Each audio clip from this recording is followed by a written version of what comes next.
పపరేజ్ toxic మూవీకి మన తెలుగు స్టేట్స్లో జరిగిన ప్రీలీజ్ బిజినెస్ చూస్తుంటే మైండ్ పోతుంది నాకు. ఈ మూవీకి నియర్లీ 125 crores ప్రీలీజ్ బిజినెస్ అయితే జరిగింది. యాక్చువల్గా ఇంత బిజినెస్ అనేది మన టాప్ హీరోస్కి జరుగుతుంది. బట్ యష్ గారికి అది అసలు టాక్సిక్ మూవీ కంటే నాకు నమ్మబుద్ధి కూడా కావట్లా. ఎందుకంటే ఈ మూవీకి ఇంత హైప్ ఉందో లేకుంటే నిజంగానే యష్ గారికి ఇంత క్రేజ్ ఉందో కూడా నాకు అర్థం కావట్లేదు. ఆల్సో అసలు ఈ మూవీకి జరిగిన ప్రీలీజ్ బిజినెస్లో వాళ్ళ ఓన్ లాంగ్వేజ్లో కూడా ఇంత జరగల. కన్నడలో 100 crores, హిందీలో అండ్ అదర్ లాంగ్వేజెస్లో 100 crores అండ్ ఓవర్సీస్లో 100 crores, టోటల్గా 425 crores. ఈ 425 crores మన తెలుగు నుంచే 125 crores.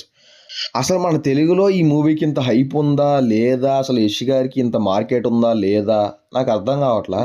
మరి దిల్ రాజు గారు ఏ ధైర్యంతో దీన్ని ఇంత పెద్ద మార్జిన్తో కొన్నాడో ఏమో నాకైతే తెలియదు. ఆల్సో ఈ మూవీకి వరల్డ్ వైడ్గా ఇది బ్రేక్ ఈవెన్ అవ్వాలంటే నియర్లీ 1000 crores గ్రాస్ అయితే కలెక్ట్ చేయాలన్నమాట. మన తెలుగులో అయితే 250 crores గ్రాస్ కలెక్ట్ చేయాలి. ఇది మన టాప్ టైర్ 1 హీరోస్కి కూడా ఇంత బిజినెస్ అయితే జరగట్లేదు ఈ మధ్యకాలంలో. బట్ యష్ గారు అయితే ఆ మార్క్ని దాటేశాడు, ఆల్ టైమ్ రికార్డ్ క్రియేట్ చేశాడు మన తెలుగులో. అమ్మ బాబాయ్ మామూలు విషయం కాదు. మరి టాక్సిక్ మూవీ మీద మీ ఒపీనియన్ ఏంటి? ఆ మూవీ మీద మీకున్నటువంటి అసలు హైప్ ఏంటి? మీరు ఆ మూవీ కోసం వెయిట్ చేస్తున్నారా లేదా కూడా కింద కామెంట్ చేయండి.